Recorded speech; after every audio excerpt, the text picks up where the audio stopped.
मौनव्याख्या प्रकटितपरब्रह्मतत्त्वं युवानं वर्षिष्ठान्ते वसदृशिगणैः आवृतं ब्रह्मनिष्ठैः आचार्येन्द्रं करकलितचिन्मुद्रमानन्दमूर्तिं स्वात्मा रामं मुदितवदनं दक्षिणामूर्तिमीढे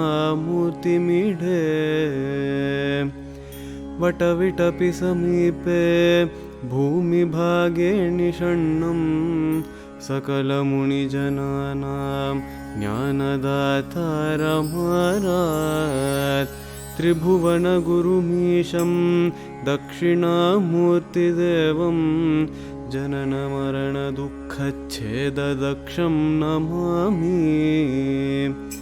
चित्रं वटतरोर्मूले वृद्धा शिष्या गुरुर्युवा गुरोस्तु मौनं व्याख्यानं शिष्यास्तु छिन्नसंशयाः। विश्वं दर्पणदृश्यमाननगरी तुल्यं निजान्तर्गतं पश्यन्नात्मनि मायया बहिरिवोद्भूतं यथा निद्रया यः साक्षात् कुरुते प्रबोधसमये स्वात्मानमेवाद्वयम् तस्मै श्रीगुरुमूर्तये नम इदं श्रीदक्षिणामूर्तये। बीजस्यान्तरिवाङ्कुरो जगदिदं प्राङ्निर्विकल्पं पुनः मायाकल्पितदेशकालकलना वैचित्र्यचित्रीकृतम् मायावीव विजृम्भयत्यपि महायोगी वयस्वेच्छया तस्मै श्रीगुरुमूर्तये नम इदं श्रीदक्षिणामूर्तये। यस्यैव स्फुरणं सदात्मकम् असत्कल्पार्थकं भासते साक्षात् तत्त्वमसीति वेदवचसा यो बोधयत्याश्रितान् यत्साक्षात्करणाद् भवेन्न पुनरावृत्तिर्भवाम्भोनिधौ तस्मै श्रीगुरुमूर्तये नम इदं श्रीदक्षिणामूर्तये। नानाच्छिद्रघटोदरस्थितमहादीपप्रभाभास्वरं ज्ञानं यस्य तु चक्षुरादिकरणद्वारा बहिः स्पन्दते जानामीति तमेव भान्तमनुभात्येतत्समस्तं जगत् तस्मै श्रीगुरुमूर्तये नम इदं श्रीदक्षिणामूर्तये। देहं प्राणमपीन्द्रियाण्यपि चलां बुद्धिं च शून्यं विदुः स्त्रीबालान्धजटोपमास्त्वहमिति भ्रान्ता भृशं वादिनः मायाशक्तिविलासकल्पितमहाव्यामोहसंहारिणे तस्मै श्रीगुरुमूर्तये नम इदं श्रीदक्षिणामूर्तये।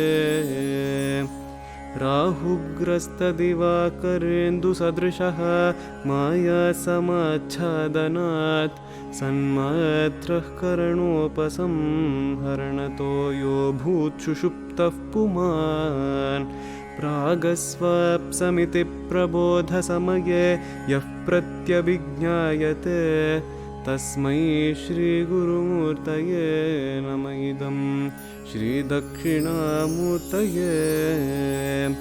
बाल्यादिष्वपि जाग्रदादिषु तथा सर्वास्वस्थास्वपि व्यावृत्तास्वनुवर्तमानमहमित्यन्तस्फुरन्तं सदा स्वात्मानं प्रकटीकरोति भजतां यो मुद्रया भद्रया तस्मै श्रीगुरुमूर्तये नम इदं श्रीदक्षिणामूर्तये।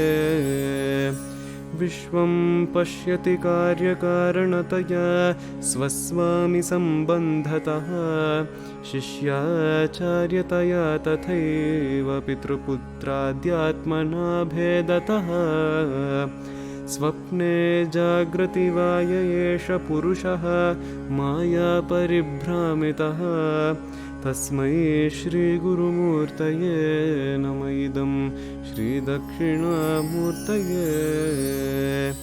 भूरम्भांस्य नलो नीलोऽम्बरमहर्नाथो हिमांशुः पुमान् इत्याभाति चराचरात्मकमिदं यस्यैव मूर्त्यष्टकम् नान्यत्किञ्चन विद्यते विमृशतां यस्मात् परस्मात् विभोः तस्मै श्रीगुरुमूर्तये नमः इदं श्रीदक्षिणामूर्तये सर्वात्मत्वमिति स्फुटीकृतमिदं यस्मादमुष्मिंस्तवे तेनास्य श्रवणात्तदर्थमननाध्यानाच्च सङ्कीर्तनात् सर्वात्मत्वमहाविभूतिसहितं स्यात् ईश्वरत्वं स्वतः सिद्ध्येतत्पुरनष्टधा परिणतं च ऐश्वर्यमव्याहतम् सिद्ध्येतत्पुरनष्टधा परिणतं च ऐश्वर्यमव्याहतम् सिद्ध्येतत्पुरनष्टधा परिणतं च ऐश्वर्यमव्याहतम्